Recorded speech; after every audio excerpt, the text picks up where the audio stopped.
Shalom, shalom, bien-aimés. Je viens à vous pour vous dire comment vous pouvez utiliser la bénédiction pour créer de l'ordre au sein des familles. Vous savez, dans les familles, il y a des désordres. Tel enfant dit c'est lui qui a la primauté, tel autre dit c'est lui qui a la primauté, l'autre dit l'enfant est né. Il y a tellement de l'arrogance autour du sujet. Et quand les parents décèdent, il y a du chaos qui règne. Comment protéger toute la famille contre ce chaos en bénissant les enfants? Voici ce qu'il faut faire. Voici ce qu'il faut faire.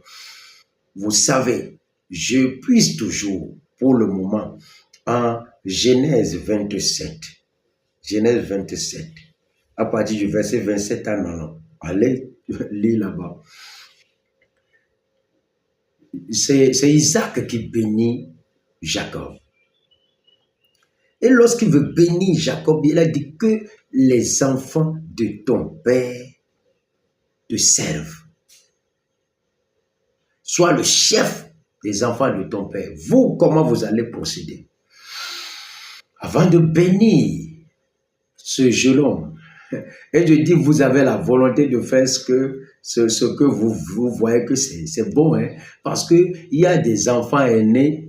Quand vous voyez leur comportement, si vous leur donnez la primauté, ou bien vous les érigez, ou bien vous les élevez comme des princes héritiers, parce que nous sommes des rois, des princes héritiers ou princesses héritiers sur les autres, ils risquent de les détruire. Quand vous voyez un enfant qui menace ses frères, vous ne savez pas que si l'enfant est né, pourquoi telle chose dois-je parler, tu parles, il est tellement gonflé, il veut écraser tout sur son passage. Lui là, il faut l'appeler, vous lui parlez. Si vous ne lui parlez pas, s'il continue comme ça, là, et vous lui donnez la primauté sur ses frères ou sur ses sœurs, quand vous n'êtes plus là, il va les martyriser. Il va les prendre comme des esclaves.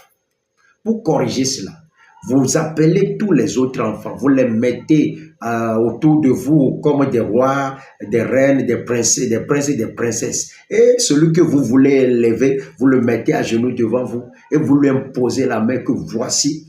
Ainsi parle ton père, ou ainsi parle ta mère. Je t'ai érigé chef sur les autres frères, mais je ne t'ai pas érigé pour les détruire, mais pour les diriger.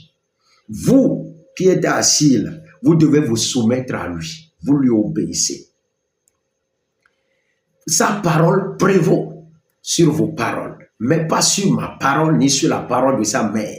Sa parole reste en dessous de la parole de sa mère. La parole de sa mère reste en dessous de ma parole. Vous lui obéissez. Il ne va pas vous dire des mauvaises choses.